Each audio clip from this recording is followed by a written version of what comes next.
We have to remember that literary theory is closely associated with philosophy, among other things.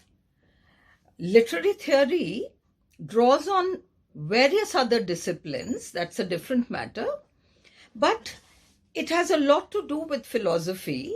And so we'll have to look at Plato and Aristotle, because everything that these two people have said, you will find that most of the things that you will be reading about in literary theory, they will either go back to a stream which we recognize as going back to Plato, or it will go through that stream which leads to Aristotle.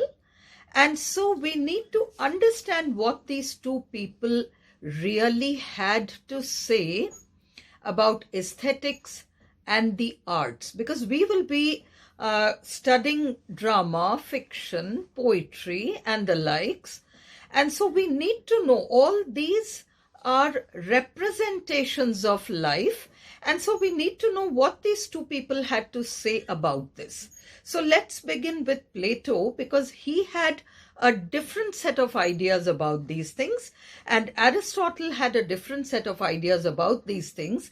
We shall be looking at Aristotle's views in a separate video. Right now, let us just stick to Plato.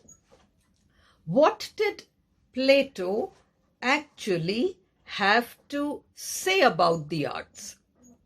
Now, we have to come to a term that you all have heard, and that is imitation.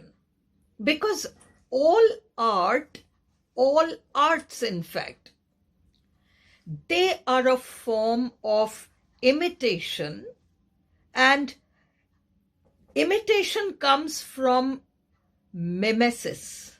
Mimesis is the term. And mimesis comes from mimestheia. So what did Plato actually have to say about mimesis or imitation? If you remember, in an earlier video, I had mentioned this, that there are three words that we need to take note of. The first is creator, the second is maker, and the third is imitator. Now let's look at this. God is the creator in Plato's view. He doesn't use the word God, but yes, God is the creator. So what is it that God creates?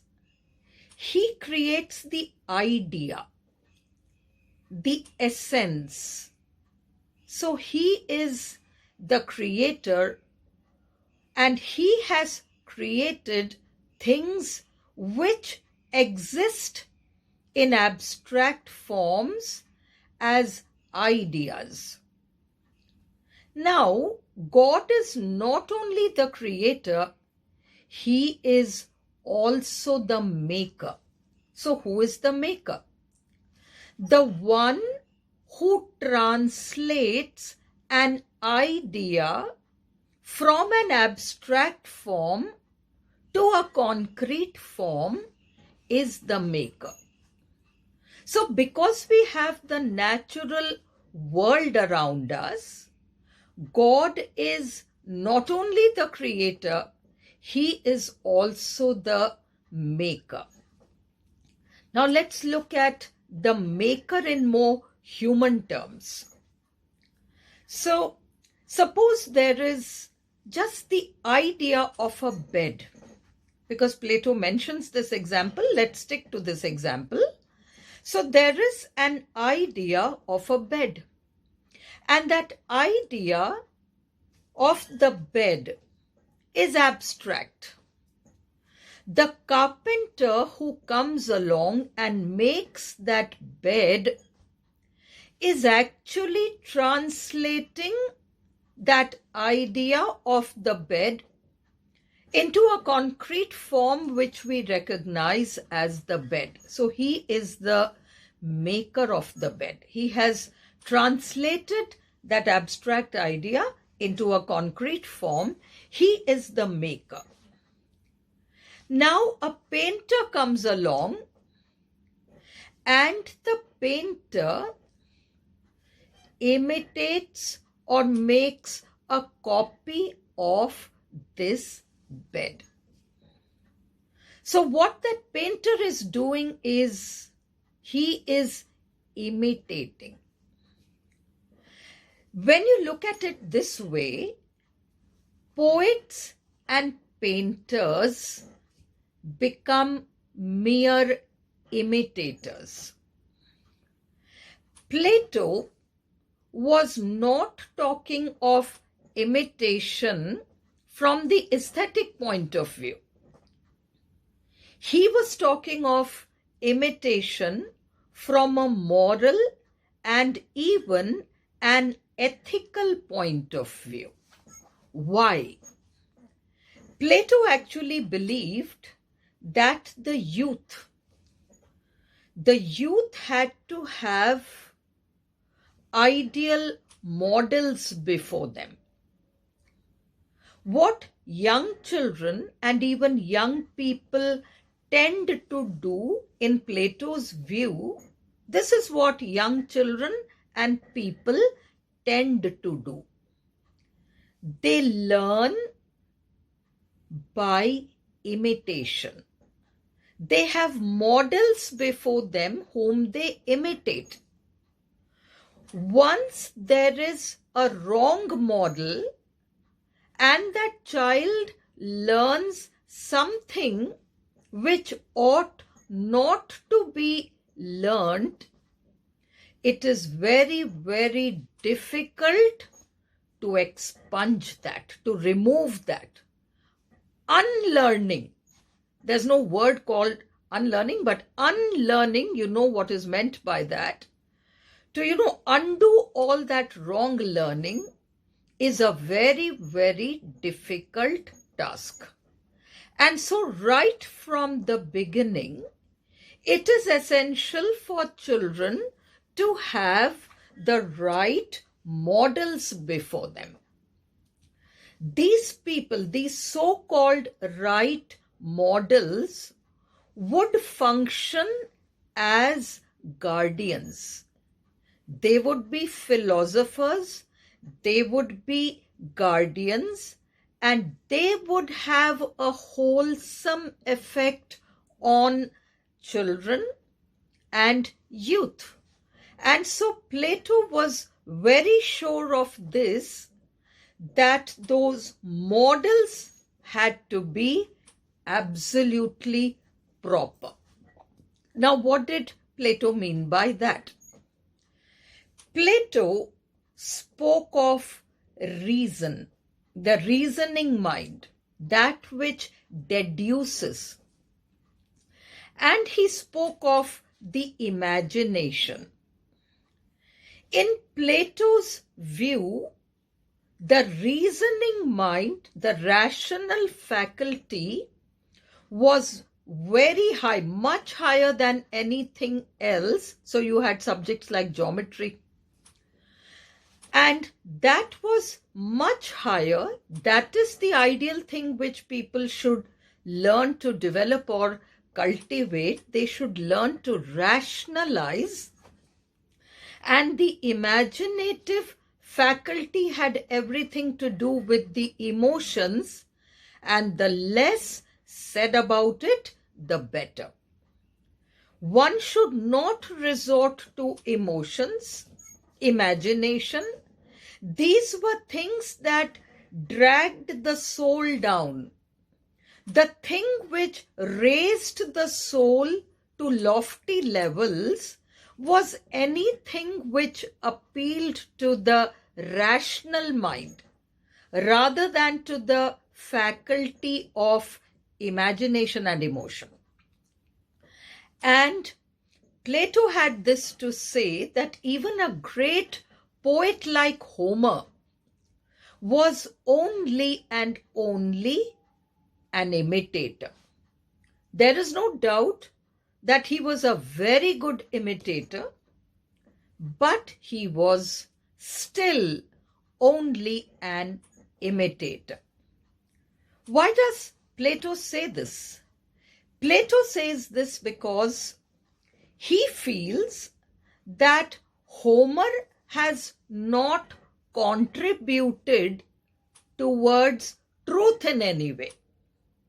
Homer didn't come up with any system which could help in the proper governance of a state. Homer had done nothing to influence human minds at the rational level. Whatever Homer wrote about or whatever he has written about appeals to the imagination, it appeals to the emotions, but there is nothing rational about it. There is no reaching for the truth, no reaching after those higher truths which exist as forms. And so Plato discounted poetry in general, and in Book 10 of the Republic, he actually says that poets, painters, and other such people should not have a place in the ideal republic. In fact, they should be exiled. The only concession Plato was willing to make is that he said, if poetry is able to give an argument in her favor, if she is able to prove that she is useful, then poetry has a claim and poetry could be allowed to remain in this ideal republic. But if she's only entertaining, then what she's actually doing is she's appealing to the lower mind rather than to the higher mind. And things that appeal to the lower mind need not be allowed to continue in that ideal republic. And so Plato had strong views about these. How does Plato go about trying to prove that poetry appeals to the lower nature of a human being? Plato said that the first stories that children learn should have high moral value. He was concerned with the content. We will see in later videos, when you read about other theories, literary theories, there will be this, thing between the content and the form. Plato was concerned with the content. We could understand content and form in this way. You receive a gift. The packaging of that gift, all the externals, they are the form. But the actual gift, that which you find in that box inside, when you unwrap everything, that is the content. Plato was very much concerned with the content. And he felt that the content ought to be of high moral value. Now, tragedy and comedy, they portray things, in Plato's view, they portray things which corrupt the human mind. And they corrupt the human mind, especially when the youth listens to these things, because in tragedy, the gods are represented as not quite perfect. Because one does muse on, why is the world like this? If God is the center of everything, why is the human world like this? And so people are not able to see God in a proper light. Now, Plato was against this.